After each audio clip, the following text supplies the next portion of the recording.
ഞാൻ നമ്മുടെ ലുലുവിന്റെ ഫാഷൻ സ്റ്റോറിൽ പോയി. ദൈവമേ ഇതെവിടെ എത്തിയ എന്റെ ആറ്റുകാൽ ഭാസ്കര, അങ്ങനെ ഒരു ദൈവം ഇല്ല. ഇത്തരം സന്ദർഭങ്ങളിൽ ഇല്ലാത്ത ദൈവത്തെ വരെ വിളിച്ചു പോകും. എന്തെങ്കിലുമൊക്കെ വാങ്ങും, ഇത് അടിച്ചിടും. ഉറപ്പാണ്. എനിക്ക് തോന്നുന്നു നമ്മുടെ ഈ വന്ന ഇത്രയും പേരിൽ ആദ്യമായിട്ടാണ് ഒരാള് ഒരു ന്യൂസൻസ് കയറി വന്നോളൂ. അതിന് പറ്റിയ രണ്ട് ബഫൺ സെർവൻസും അല്ലെങ്കിൽ അതൊരു ഗോൾ ആക്കുന്ന ഒരു പവറിൽ വന്നേ. ആ ജേഴ്സിയുടെ പവറാണോ? നമ്മുടെ നെയ്മറിന്റെ ആ ഒരു അറിയാലോ. ഞാൻ ഓർക്കുന്നു, വല്ലാതെ ഓർക്കുന്നു. നെയ്മർ ഏതാ ടീം?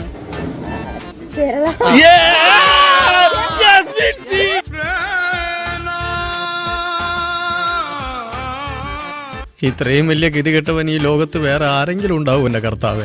എന്റെ അമ്മയെ നാട്ടിച്ച്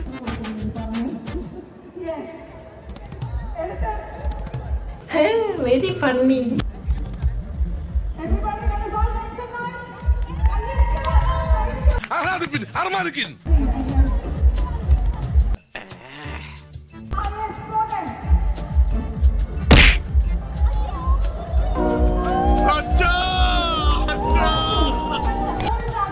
എടാ മുതുകാളെ, നിനക്ക് ഇതിന് എന്ത് സുഖം കിട്ടുന്നു? ഈ മുറ്റത്ത് കാല് കുത്തലിനോട് ഞാൻ പറഞ്ഞിട്ടുള്ളതാണോ? ആണോ?